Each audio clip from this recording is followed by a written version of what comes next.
from you. It opens so many other doors for you in life that maybe baseball or basketball can't do. The bonds you make at camps, the people you meet, just the different things football can do for you is crazy.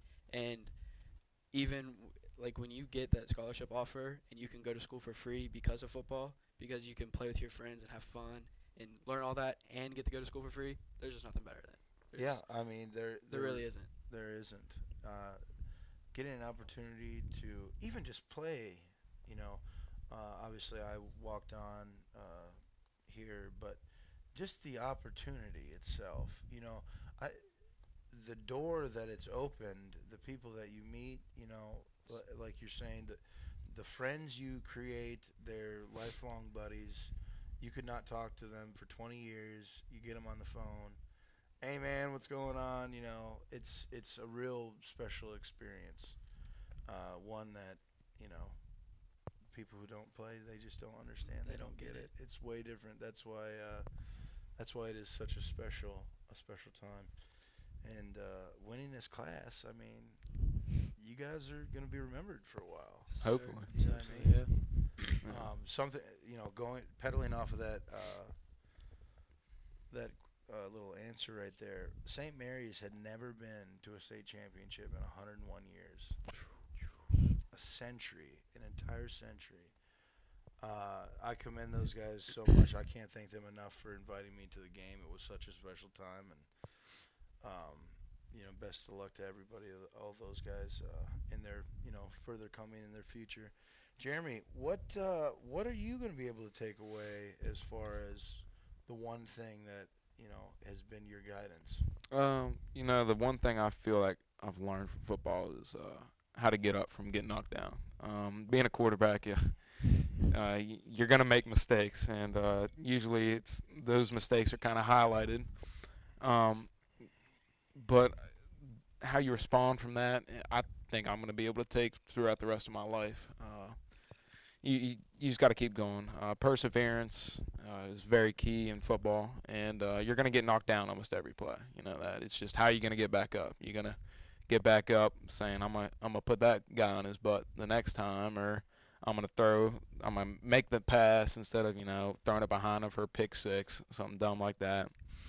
So, so I feel like that's what I'm going to take from football. Along with like the brothership, I'm never gonna forget the bond that I've taken away from this football team, and that's what I think I've taken away. Usually, you just probably blame Matt every time there's what's going on here? Overcoming adversity, like you said, it teaches you to have short-term memory loss. Yeah. You know what I mean?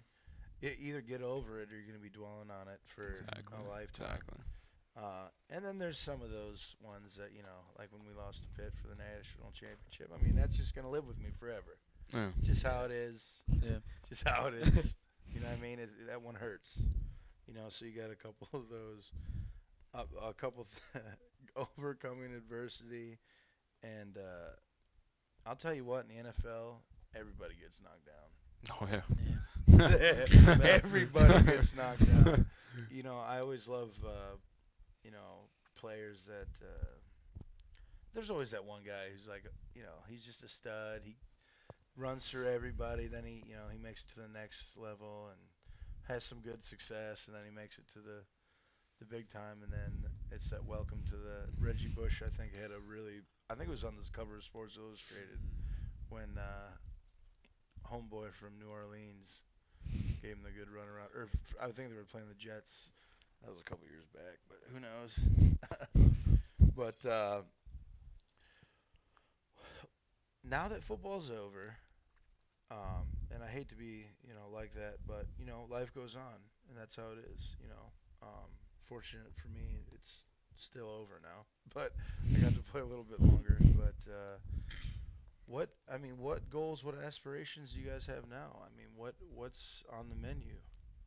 Well, right now it's looking like going to WVU, going to study business and economics, and possibly law school after that. Just see where that takes me. So That's a pretty solid plan. yeah. For real. Yeah. That's a pretty solid plan. My plan was way sidetracked from that. I mean, definitely have you have it together already. I mean, It's a nice cover story when you really don't know what the heck you want to do. yeah, that's a great cover Keeps the story. grandparents happy. Oh, jeez. And a comedian too. I mean, so you got that You have together. no don't even idea. know. You don't You even have know. no idea. Well, let it out. Let it out. Who knows? You never know who's gonna be watching the show. Yeah, exactly. Scout Mike, right there. Just to let you guys know, every 6 to 7, every Wednesday, thedeeppost.com will be airing this live. Appreciate everybody kind of coming back in the dungeon here in the inner workings of Schmitt Saloon. We're here with the winningest class in UHS history. Sir. Winningest class. Jace, what's for you next? What's up next? I'm not done playing football. I Okay, can't. great. I'm I not like to ready hear to. it. I was hoping somebody was gonna. I'm not ready to put them up yet. Hopefully, at the beginning of the year, we've been going a couple of visits, and whichever school is best academically for me, and that fits me right, I hope they give me a scholarship, and I definitely plan on playing in the next 4 years. Now, this is something that I've wanted to kind of talk about on this show a little bit. What kind of schools are you looking at? Schools, a good business school, because I definitely am going for my MBA, so I want something that a business is very good in academically. Just like D2, just like your Shepherd, your Concord, West Liberty is definitely a big one for me. Okay. Definitely shooting at West Liberty. They have a good program, great guys. I've met a Nice couple facilities. nice facilities. The coaches are real straightforward with you. They don't beat around the bush. They're really good guys. That you brought up a great little question in my mind here. What does it mean to you guys to having a coach that is a straight shooter? I mean, to me, that's the only kind I want. I want someone to tell me, "Hey, man, you're slipping," or I think we got that with Coach Kelly. this is Yeah. this is what Yeah, you're it's I mean, insane. you know what I mean? Like, Yeah. I don't Yeah. like nobody wants a coach that's No. gonna sit here and sugarcoat anything for them. No. You guys all seem like blue collar, hardworking guys. So to me, I never understood the player that has to be, quote unquote, babied. We could talk about QBs here, because Yep. generally those are the guys. Yeah. But it doesn't Yeah. look like that. Yeah. Looks like you got a couple. Looks like you lift. I play linebacker. Yeah, see, that's the way you're supposed to do it. Yeah. That's the way you're supposed to do it. Talking about furthering your education as well, and as far as athletics go, D1, whatever. I went to a Division III school. I don't think a lot of people understand that. You can get the same. There are schools out there that are like, the Morgantowns in the lower Oh, yeah. level schools. You know what I mean? I don't think people really understand that how good of, athletes there are out there, They don't. throughout the U.S. I mean, it's unbelievable how many high schools there are anyways. And then as far as the colleges go, when I played in the WIAC at River Falls in Wisconsin for that year, and we had lacrosse, what was it, Eau Claire, Superior, but they didn't play ball, Stevens Point, Oshkosh, and the big one was, I can't think of it right now. I can't remember. But anyways, they've been with Mount Union. They've been battling back and forth. Whitewater, Yeah. yes. Thank you. So we played in a really tough league of football. You know what I mean? Obviously, it's at, our field was smaller than a high school field. You know what I mean? But that wasn't the point. You had guys, that's what's so great about high school and those lower level sports is these are the kids that want to be there. You know what I mean?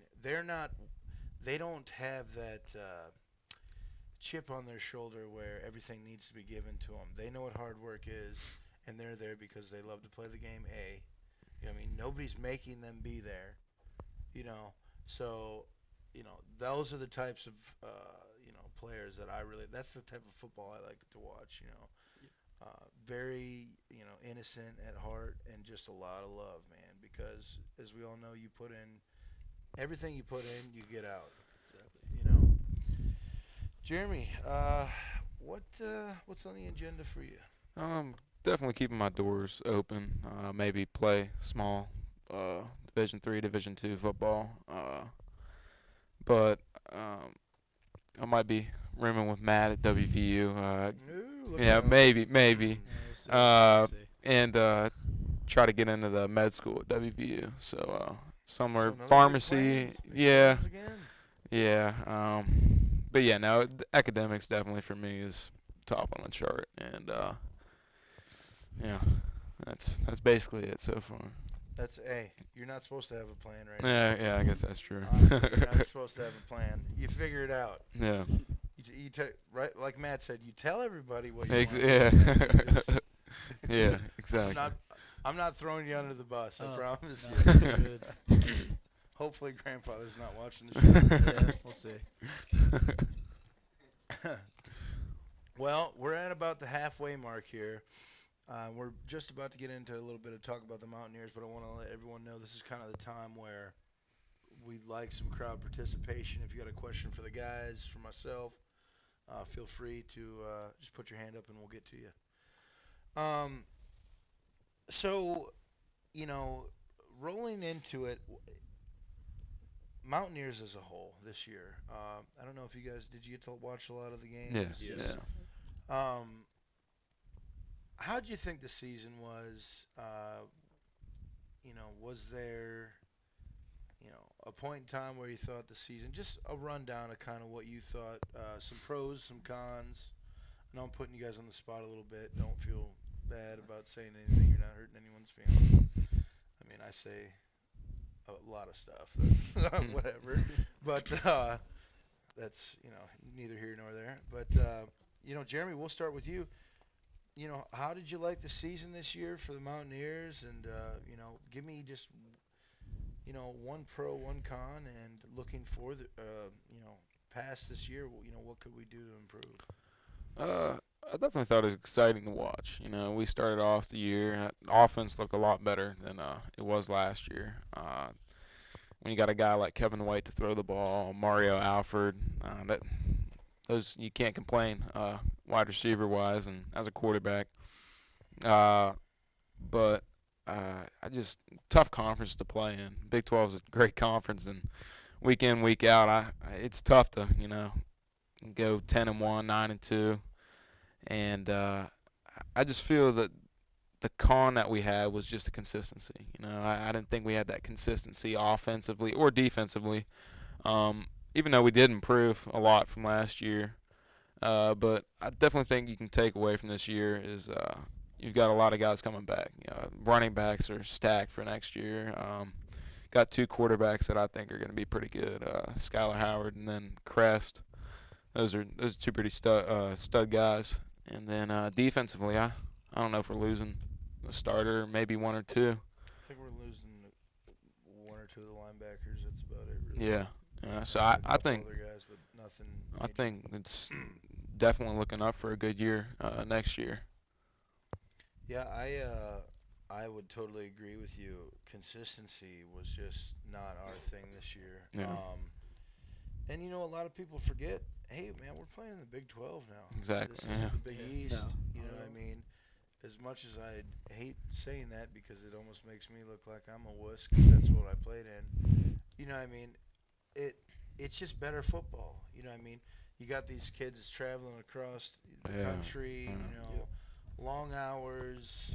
When you add in travel time, plus nobody understands that, hey, they got to go to class as soon as they get off the plane. It's a lot.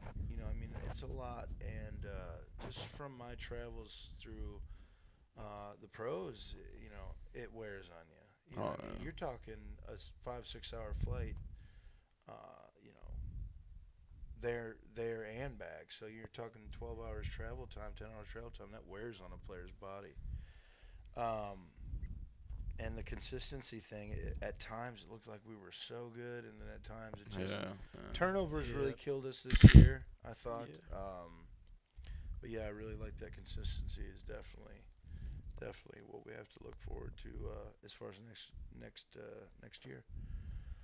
What do you think we can kind of take away pro and con from this year's Mountaineers? Well, watching the Mountaineers it's always exciting. I definitely think opening up to Alabama this year was very exciting. Mario Alford's return was crazy, and then that set the tone.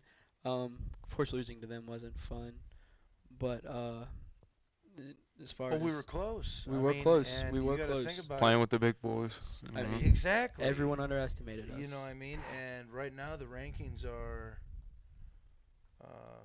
what is it, Alabama's first. Yeah. You know what I mean? Yeah. So Yeah. I feel not bad at all losing to No.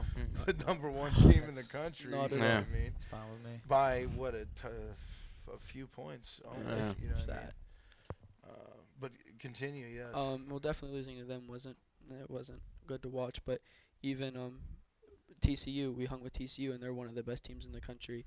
But as far as we're not executing at the end. Turnovers killed us. But as well as anyone else, I mean, upsets happen in Morgantown. So I definitely think this season has driven our players. And next year, I mean, ESPN never has Mountaineers doing anything special. I think they're going to be driven to do very well next year. And Mountaineers are always exciting to watch. I can't wait for next season. I hope it starts a fire, It will. in some of the